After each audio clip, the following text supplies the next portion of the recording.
día de hoy, Misterios Inexplicables quiere abordar un tema de inquietante y palpitante actualidad. En las palabras de la instructora Elida Carrasco, queremos hablar sobre el apasionante tema de la libertad.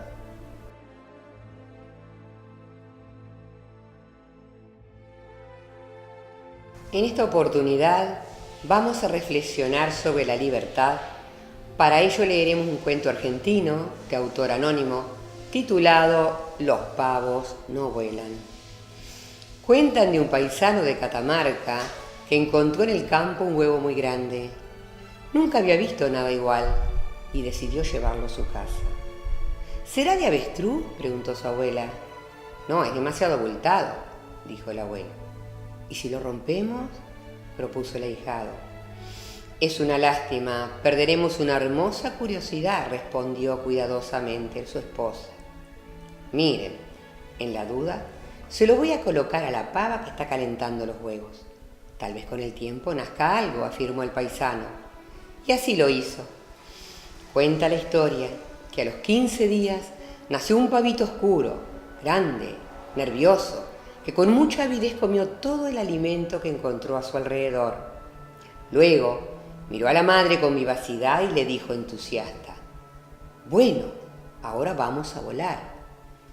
La pava se sorprendió muchísimo de la proposición de su flamante crío y le explicó: «Mira, los pavos no vuelan, a vos te hace mal comer apurado». Entonces todos trataron de que el pavito coma más despacio, el mejor alimento y en la medida justa. Pero el pavito terminaba su almuerzo, su cena, su desayuno o merienda y le decía a sus hermanos: «Vamos, muchachos, a volar».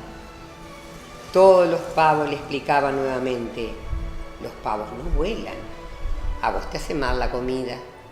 Poco a poco, el pavito fue hablando más de comer y menos de volar y creció y murió en la pavada general. Pero era un cóndor. Había nacido para volar hasta los 7.000 metros de altura o más, pero como nadie volaba, el riesgo de morir en la pavada general es muy grande. Como nadie vuela, muchas puertas están abiertas porque nadie las cierra y otras puertas están cerradas porque nadie las abre. Finalmente termina diciendo así: «El miedo al ondazo es terrible, pero la verdadera protección está en las alturas, especialmente cuando hay ansias de elevación y buenas alas». Es este un cuento que amerita ser analizado por la calidad de su moraleja y el enorme contenido de enseñanzas que encierra. Nos encontramos con uno de los personajes que no pudo realizar el sueño de su vida, que era volar, a causa de la presión que el entorno ejercía sobre él. Una presión que tendía a igualar cada ser a las masas, donde las expectativas de hacer algo diferente, de crecer internamente, como en este caso, eran nulas. Reflexionaremos a lo largo de esta exposición sobre la actitud del protagonista de este cuento, sin perder de vista que ese pavito podríamos ser nosotros mismos, moviéndonos dentro del ambiente que nos ha tocado vivir en esta existencia. Pero ¿quién realmente se siente libre? ¿Quién de verdad no le interesa lo que piensen los demás y se condiciona por las opiniones de su familia, sus amigos, de sus compañeros de trabajo, etcétera? La postura pacífica del pavito lo llevó a morir sin descubrir quién era en realidad, quién era en su interior. Se vio imposibilitado de rescatar su verdadera esencia. Y aquí hablaremos de lo que es la libertad de sentir y la posibilidad de actuar en función a ese sentimiento. Mucho se ha hablado sobre la libertad, sobre todo desde el punto de vista social, con respecto a la libertad de los pueblos. Pero hoy encararemos la libertad desde lo psicológico, donde cada ser humano tiene derecho a encontrar y a desarrollar todas esas facultades que trae consigo al nacer. Facultades propias e inherentes a su condición humana. Vemos que el personaje no tuvo la suficiente fuerza y voluntad como para seguir ese impulso interno, esa voz interior. Para lograr ese objetivo tenía que haberse sentido con la suficiente autonomía como para actuar en consecuencia su sentir. Pero la libertad no es algo que tendría que depender del entorno. sino que debería de buscarla cada persona dentro de sí misma. Muchas veces, como seres humanos que somos, vemos las cosas muy limitadas desde el mundo físico, desde lo tridimensional, y eso no nos permite ver más allá, en profundidad, con un enfoque más espiritual, un enfoque que trascienda el tiempo y el espacio. Nos aclaran los maestros gnósticos que muchas veces se habla de que tenemos que tener fe para alcanzar nuestras metas, pero se confunde generalmente la fe con la creencia. Cuando la persona cree en algo es porque no lo ha vivenciado, no lo ha comprobado, simplemente confía la veracidad de los hechos a los razonamientos que ha determinado la mente. Bien sabemos que la mente suele llevarnos por caminos inseguros, confundiéndonos en un batallar de ideas opuestas y contradictorias. Sin embargo, cuando la persona tiene fe, tiene la certeza de que puede o es capaz de lograr algo, sin dar demasiadas explicaciones a través del raciocinio, es decir, que sabe por intuición que algo es de determinada manera y no de otra. La fe implica seguridad de poder alcanzar lo que se anhela, mientras que cuando hay creencia, siempre queda la duda de que se pueda lograr. En el caso del pavito en cuestión, se sentía seguramente invadido de un sentimiento de soledad propio del que busca ser comprendido dentro de sus semejantes y no lo consigue. Pero la contención no debe buscarse afuera, sino adentro, porque quien recuerda y tiene presente a su alma nunca se sentirá solo. Vemos cómo este animalito va poco a poco resignándose y dejando de lado su inquietud original para ir sumergiéndose en actitudes que eran comunes y corrientes para sus semejantes, pero no lo eran en un comienzo para él. Esta actitud pasiva lo lleva a no poder descubrir nunca por qué sentía tantos deseos de volar, en definitiva, de dar un gran salto y dejar de hacer lo que hacía el montón. Ahogó de esa manera sus ansias de superación y de ver más allá. Para poder alcanzar la libertad, los estudios gnósticos nos hablan de encarar un trabajo serio dentro de nosotros mismos, basados en los 3 factores de la revolución de la conciencia.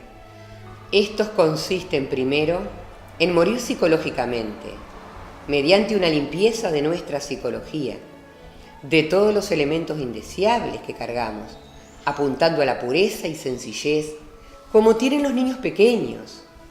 Eso nos estaría conectando con nuestro ser interno. Específicamente, en este caso, si el pavito hubiera dejado los miedos, la inercia, la inseguridad y la resignación, hubiera logrado descubrir que era un cóndor y su vida hubiera cambiado totalmente. El segundo factor sería el nacimiento de todas esas virtudes que estarían apareciendo a medida que se mueren los defectos. De esta manera, nuestro personaje principal hubiera logrado alcanzar la seguridad en sí mismo, el valor y la libertad necesaria para despegar y descubrir un mundo totalmente diferente. Y por último, el tercer factor sería el sacrificio por la humanidad, que nos daría los méritos del corazón necesarios para avanzar en este camino de superación personal. ¿Implica esto comenzar una lucha contra nosotros mismos, contra todas las fuerzas de resistencia que surgen no solo desde el exterior, sino de nuestro interior, lo que sería una rebeldía psicológica? Se debe sacar de adentro el impulso y la fuerza para ir abriendo caminos hacia la liberación de los condicionamientos externos en pos de la libertad. Es necesario hacer un alto en nuestras vidas para reflexionar, concentrados en nuestro corazón, qué estamos necesitando, qué nos sobra y qué nos falta. Ubicados en nuestro corazón, nos ponemos en contacto con el átomo nous, representante del Padre, de Dios en nuestro cuerpo, y nos acercamos de esta manera a sus espirituales emanaciones. Estamos hablando en este caso de meditación, de un mirar hacia adentro, de sentirnos a nosotros mismos y pedir allí que se nos oriente. Incluye esta práctica también la oración, ese hablar con Dios, poniendo toda nuestra atención, nuestra conciencia en nuestro corazón. Allí nuestro ser conecta la parte física con la parte espiritual para poder sentir la fuerza y la inspiración necesaria para alcanzar el éxito, crecer y desarrollarnos tal como lo deseamos, siguiendo nuestro impulso interno. Esas peticiones hacia nuestro ser interno, nuestro Dios, deben realizarse con amor, fe, conciencia y mística en profunda concentración, y el éxito estará asegurado. Todo esto requiere información, un aprendizaje, una preparación, porque la ignorancia es una expresión de la esclavitud. Como dicen los textos bíblicos, buscad la verdad y la verdad os hará libre. Es buscar la verdadera razón por la cual vivimos, por la cual hemos nacido en este planeta, en este tiempo, en este lugar, para que de esta manera superar el yugo de la esclavitud. Esta frase establece una relación entre la verdad y la libertad. La verdad sería entonces un requisito imprescindible para que el actuar sea verdaderamente libre. Ejerciendo la libertad, la persona tiene que elegir y optar permanentemente entre lo que considera lo mejor, lo más bueno, lo más adecuado para sí mismo, pero también para los demás. Sino, con la excusa del actuar libre, también justificaríamos conductas en perjuicio del prójimo. Lo ideal sería el actuar con plena conciencia y responsabilidad en busca de lo que realmente somos. Atendiendo a las inquietudes de los más versados en esoterismos, podríamos profundizar aún más este tema, viendo el significado esotérico del cóndor. La figura del cóndor aparece no solo porque junto al puma y a la serpiente integra la trilogía sagrada de la cultura andina, sino que su presencia solemne simboliza la sabiduría, el poder y la libertad, entre otros significados. Nos aclara el venerable maestro Samael Aumbeor que el cóndor simboliza el segundo logos de la Santísima Trinidad, es decir, el Hijo, el Cristo. El Cristo es para el conocimiento gnóstico una sustancia cósmica que se expresa a través de toda persona que esté debidamente preparada. Es la sustancia del amor, de la verdad y de la vida, que se ha expresado en hombres que marcaron una transformación en la historia del planeta, siempre desde el punto de vista espiritual, como fueron Yeshua ben Pandirá, conocido como Jesús de Nazaret, como Fuyi entre los chinos, Quetzalcóatl entre los toltecas en México, Krishna en la India, Hermes Trismegisto en el antiguo Egipto, etc. El cóndor es el ave voladora por excelencia, que estaría simbolizando la elevación espiritual, así como el saber aprovechar sabiamente las circunstancias que el medio le presenta. De acuerdo a todo esto, la propuesta es que nosotros, como seres humanos, podamos descubrir quiénes somos realmente en nuestro interior, volar hasta lo más alto y no morir en el intento, como el protagonista de este cuento.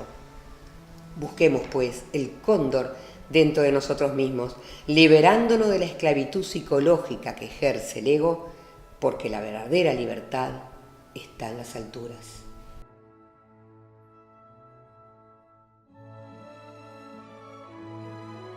Muchísimas gracias por vuestra atención y esperemos que este programa realmente pueda ser de utilidad para todos nosotros, porque la libertad está a nuestro alcance si realmente nos enfrentamos a nosotros mismos. Muchísimas gracias y nos vemos en el próximo programa.